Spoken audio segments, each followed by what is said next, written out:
Please say a command. Call Parford. Calling Parford on cell. Welcome to Growing Bremerton Together with Mayor Patty Lent. We're on location today at the Bremerton Community Theater. It's a very intimate theater with only 198 seats. Our program today is really exciting. We have three very important guests. Our first is Alan Futterman. He is the maestro for Bremerton Symphony. Secondly, we have Judy Nichols, and she is the marketing and manager of the Bremerton Community Theater. And then our final guest is Reid with Westsound Entertainment. All of these programs and all of these events are actually between 65 and 75 years old. Please stay with us.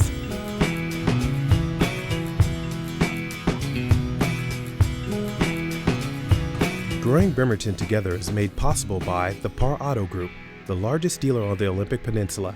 Learn more at www.parauto.com. Welcome to Growing Bremerton Together with Mayor Patty Lent. I have with me a very special guest, Maestro Alan Futterman. He actually doesn't use that unless he's on his podium and he's conducting our Bremerton Symphony, but he's a very special guest, and let's learn more about him. Maestro Futterman, please tell us how we got you to be our conductor for the Bremerton Symphony. Well, let's see. I first came to Bremerton more than 20 years ago now as a last-minute substitute, really to conduct the ballet. There's the Peninsula Ballet Theater, and I've been doing that now for 20 seasons. And when the opportunity opened up to conduct the orchestra, they asked me to do it. I came in on 2 weeks' notice. They asked me to do a concert. I did the concert. Turned out to be a great success. And then they asked me to finish the season. And now they've asked me to do 2 more seasons, so we'll see.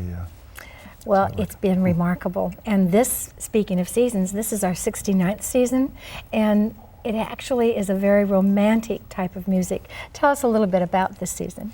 Well, we're calling it a season of romance for many reasons. The first concert, we gave the great romantic composers, Brahms and Tchaikovsky. And those are huge, wonderful, large pieces for orchestra. Now, our next concert coming up is The Passion of Opera. And if you think that opera is boring, we will show you the Philistines. They've just captured Samson, and now there's a huge orgy going on stage. You'll love it. There's the Barber of Seville. While he cuts haircuts, he also has sharp instruments and offers to do bleedings as well. Great stuff. How does this go with romance? Well, Carmen, the great romance of Carmen and Don Jose. So this is all the romantic aspect of opera. Should I go on with the season? I can talk about... Please, let's at least cover the different performances. Okay. We have a St. Patrick's Day concert this year. St. Patrick's Day, of course, we have to do some Irish step dancing. Of course, what's odd is we will not actually have the dancers, but we'll play the music.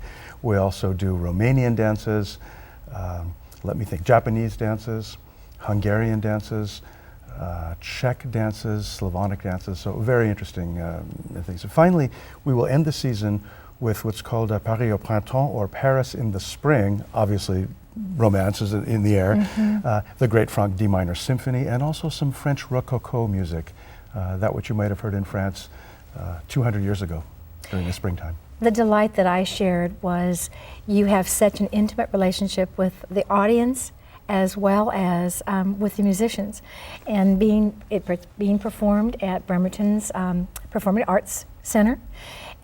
And how many members are there in the symphony? Usually about 65 people, although that swells. We bring in more people when we have larger concerts. For this next concert, the Passion of Opera, we will probably have something like 130 to 140 people on the stage. So it'll be full to overflowing between all the chorus members and the orchestra. And music is funny. We have a concept of music, old starch shirts and very formal and very stuffy and all that. But in fact, when you start to look at the composers, they lived wild lives. I think the music reflects that, and I try to tell the stories. All the composers got into trouble for all kinds of reasons. Makes you lots of fun. Also have been able to conduct some of the music for our youth. And will this romance series actually include our youth? It will. In fact, on the St. Patrick's Day, we will have the conductor of our youth orchestra, that's Michael Woods, will be on the podium for the first half of the concert. We will combine with the Bremerton Youth Symphony Orchestra. So this will be a wonderful chance for all the student musicians in town to work with the adults and make one giant symphony orchestra. Also, we take very seriously our role in education. We've been talking for years. People have known that the students who study music are also the ones who do absolutely the best in school in whatever they study. For years we thought, well, this is because they practice every day, they learn diligence and all that sort of thing. But now recent studies have shown that music is one of the few things that combines both right and left brain and makes them work together, because music is both a science and an art form. So we take very seriously trying to get as many students as possible involved in music. Doesn't have to be classical music. They can hate Mozart, that's fine. I played Rolling Stones when I was a teenager, and they should too. That's very normal. But that leads then into jazz and then into classical music. I keep telling people things like Lady Gaga, who is the current queen of pop. How did she start? She started by studying classical piano. That's where she learned her music technique. So I think this works for any students. That's fun for us. You know, being a military community as well, we have lots of students that come in and are here for a short time. The outreach that the Symphony has, you do play performances where the students and our students come in from different schools. Absolutely. We give 2 concerts. I believe the date is February 7th this year, in which we invite whole classes to come from all over the district. They come in. In many ways, that's the best attended concert we do. The students are bussed in from all over. And we do not play down to the students. We play them the same music that we play for the adults. And guess what? The students love it. They do. That's great. Now again, I have to reflect back how lucky the city is to have you as its conductor or maestro. Tell me a little bit about your background, please. Okay, well, let's see. I studied music from the age of 4. I started taking piano lessons. But I went off to Europe for a while. I was on the East Coast for a while. I've conducted, I'm asked where I've conducted. I've conducted in the jungle in Colombia. I have conducted in the catacombs under St. John the Divine in New York, and lots of other places. I've done 3 tours of Europe and 3 tours of South America, so I've conducted in many places. But I went to junior high school and high school in the Northwest. I love the Northwest, and it was an opportunity for me to come back and settle here and raise my daughter here. We're very lucky. You're in the process right now of writing a piece for another orchestra. Tell me a little about that. Well, I'm always, most musicians I think are in some sense composers as well. I always have several irons in the fire and several pieces I'm working on. I was just back east. I'm writing a piece for someone in the Philadelphia Orchestra. Hopefully that will be premiered sometime within the next 3 years. And I should say something about the history of the Bremerton Symphony, because you mentioned the military background of our community. And everyone should know that this orchestra was founded in 1942. It was during the wartime. That's a time that saw a huge influx of military families into our area. Yes. Many of those people played instruments or had family members that played instruments. And at that time, Ernest Fitzsimmons put together the orchestra, and it's been flourishing and growing ever since. We've never missed a year, have we? No, not a concert, not a year. That makes us exciting. We've had a great year with cultural things, and people that live here think that Seattle is where they need to go for performances and plays. You'll find that on this program today that we're going to learn all about the cultural things that we have, and we started with our symphony. I can't thank you enough for being my guest, and hopefully people will come out and watch and see the performances that you're so dedicated to. Thank you so much. Thank you very much. I am Renee Parr. I work at Parr Auto Group in Bremerton, and I'm the Internet Sales Manager. Parr Ford is a family-owned car dealership that started in 1983. In 2001, we moved up to our new facility over here on the freeway, and we've been here ever since. I think my dad's hopes and goals for Parr Ford is just to keep giving our customers a great experience that makes them want to come back and see us again. And we do that by creating a relationship with our customers that is based on honesty and respect. The Parr Auto Group staff is great because they're the best in the business. They know our product inside and out. They give their customers a great experience when they come in. We're also here after the sale. We're very open about if you have a question when you get home, call us up, stop in and get a cup of coffee, whatever we need to do to make your experience fantastic. I work for Parr Ford because personally I love spending time with my dad. I think he's a great person to work for. I work here because I enjoy my job. I get to interact with our customers and our staff. I've known a lot of our staff since I was 15 years old. There's nowhere else I'd rather be working. My hopes and goals for Parr Ford is just to keep giving our customers a great experience and keep making them want to come back and buy some cars from us. If you want to learn more about the Parr Auto Group, go to www.parauto.com, or you can pop in and visit us.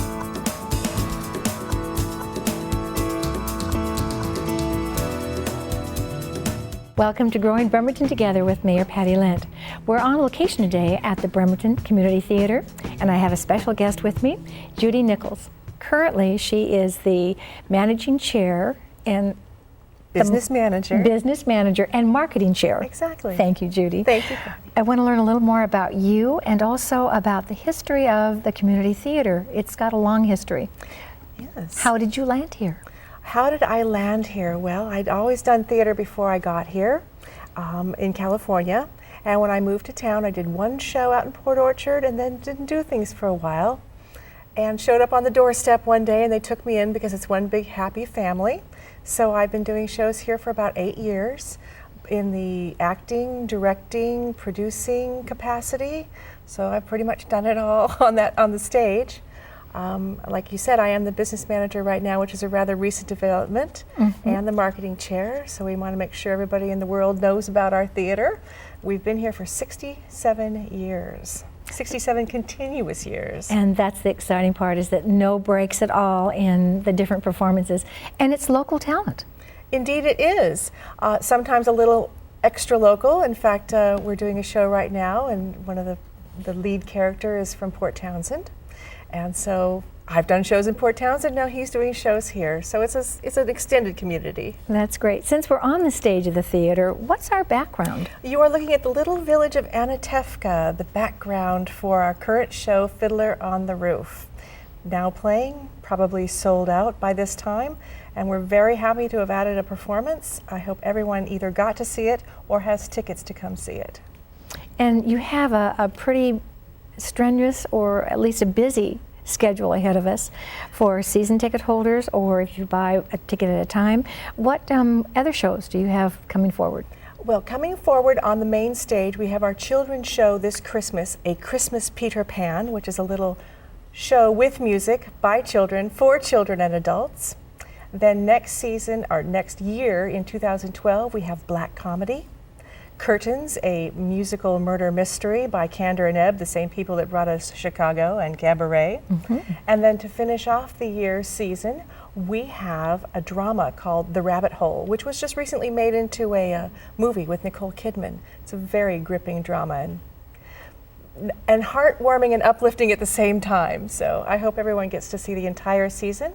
And then again next summer, we will have a children's show on this very stage. That's great. Now, how would someone audition to be in one of the plays?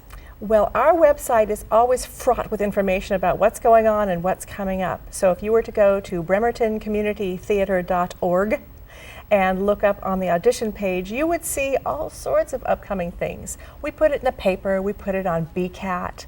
Everybody knows about our auditions who's in the know. So hopefully they will check out their resources. You know, we have at City Council and in the City Hall, one of our employees has been in Sweeney Todd. Oh. And Kevin Matthews. And both his wife, they play here, the Jewel Box and Sea Stock. People really haven't been or don't know too much about the Bremerton Community Theater. This wasn't your first location. No, it wasn't. We used to reside, we called it the Little Theater on Broadway, or off Broadway as it were. It was a little cabin that was dragged out, donated by the military, and they were there until 1975 when this theater opened. So we've been here for 35 years. Like I said, continuously.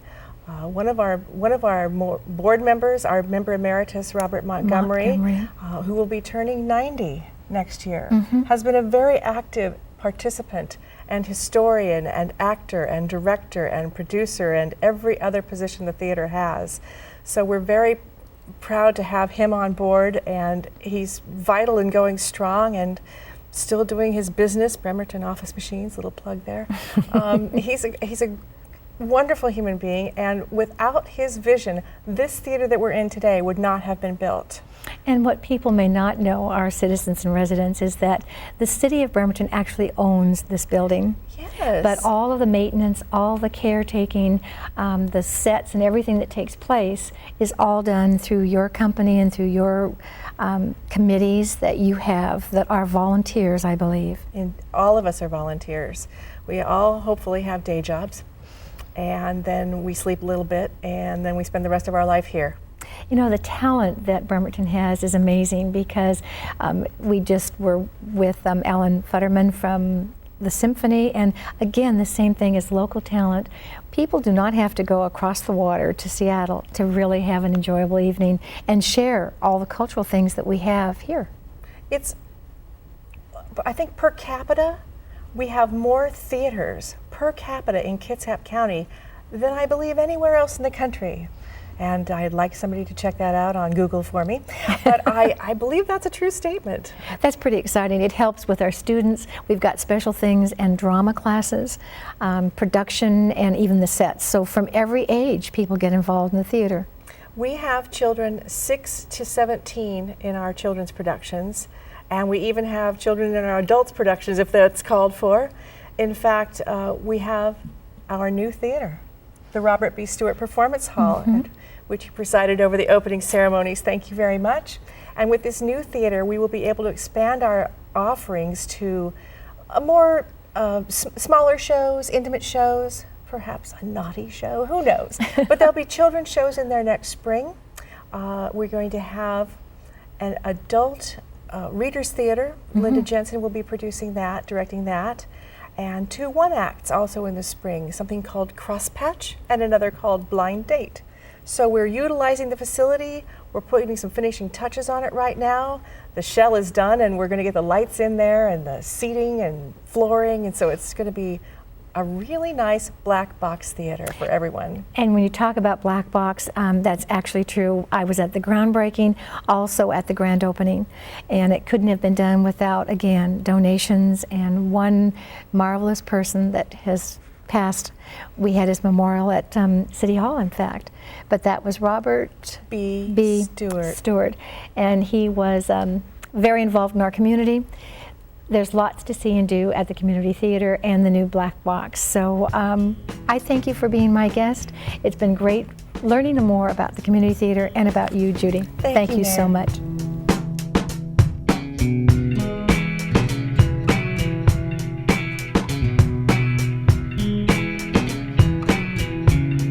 Welcome to Growing Bremerton Together with Mayor Patty Lent. We're on location today at the Bremerton Community Theater because we're discovering all the culture that Bremerton has had and the long history that we've had.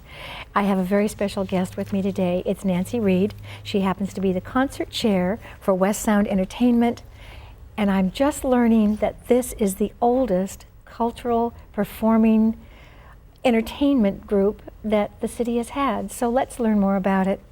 Nancy, how old is Westsound Entertainment? Really old. It is, because in about 1936, a new family moved to Bremerton by the name of Mr. and Mrs. Scott Prowell. And he had been a violinist with either Columbia Artists or Community Concert Association. People aren't sure which it was, but he was a professional violinist. But unfortunately, he lost the use of his left hand and could no longer play. So as they stayed in this community for a while, they realized the lack of cultural opportunities.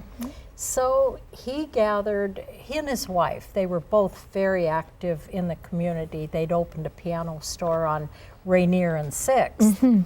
And they decided that they needed to get some concerts here, some live entertainment.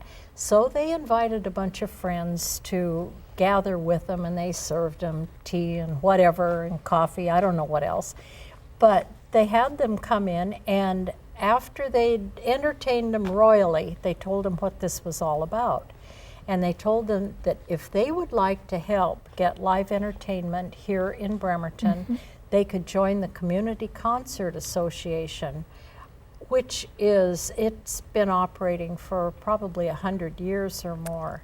It was a wonderful organization for small communities like ours because they gathered their resources. They could send people into these little communities, and so he made it known to them about this.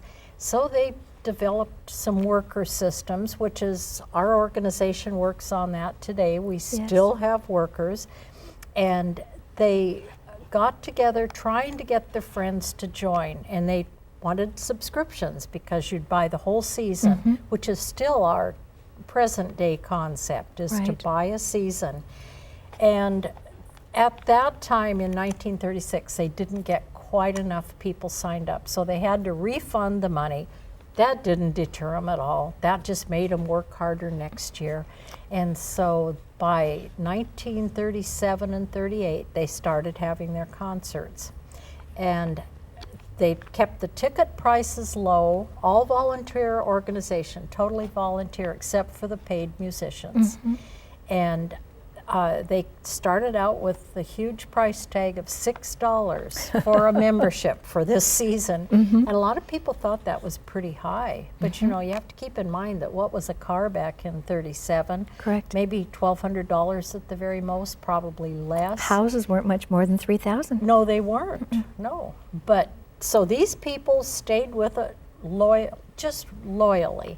And over the years, they've had, they brought great names into the community. Eileen Farrell was one of the better known quite a number of years ago.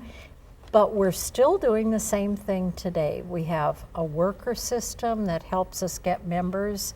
Our budget is very low because we're all volunteer, and we do want to keep this affordable. And we're doing that. My husband and I just joined because we went to the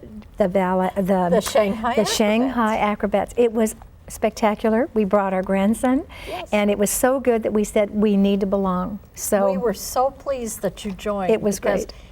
This is what happens. People don't know a thing about us. Oh, we've never heard of this organization. The minute they come to a concert, they're excited and they think, why did I not know about this? They've missed it for all these years. And now we're trying to let them know about it, aren't we? And this program is just doing that. It leads me to ask, Nancy, how did you get involved? I know that you and your husband are #1 volunteers in this community throughout Kitsap County and in Bremerton, but this specific, you're a concert chair. How did you get first involved? I know it wasn't in 36. Well, no, it was close though. My grandmother, I grew up in Mount Vernon. My grandmother took me to a community concert when I was a little girl. It was Marian Anderson. I think that's a name a lot of people know. Yes. And I have always loved music, and I started going to the concerts back in the 70s, I guess.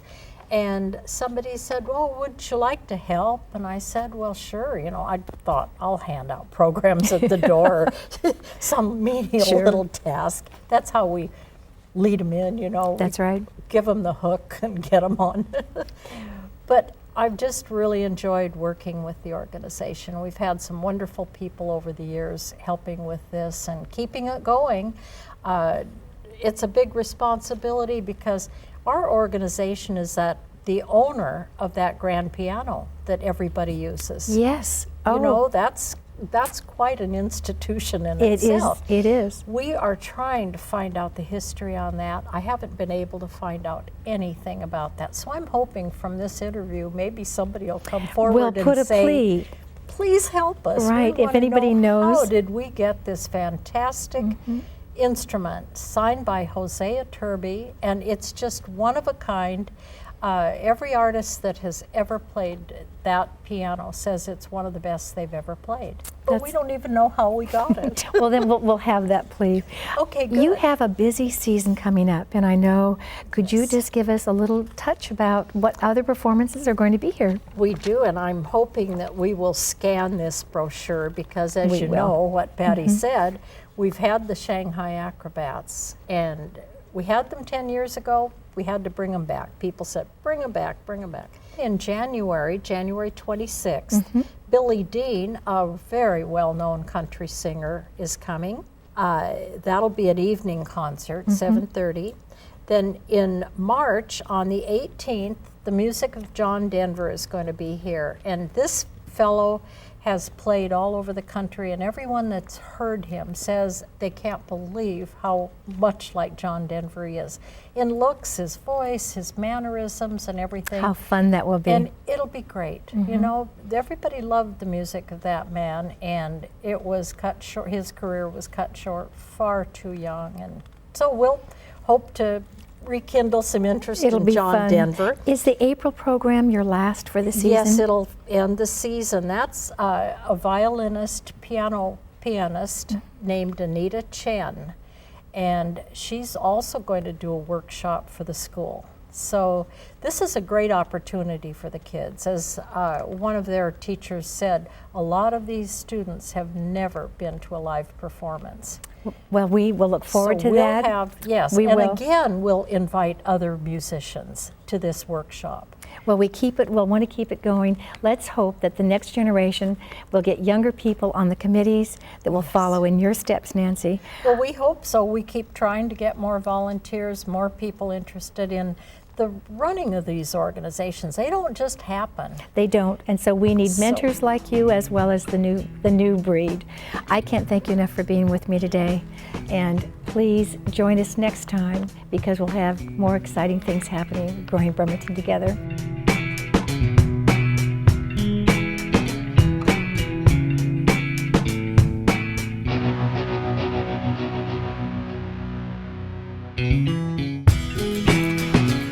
Growing Bremerton Together is made possible by the Par Auto Group, the largest dealer on the Olympic Peninsula. Learn more at www.parauto.com.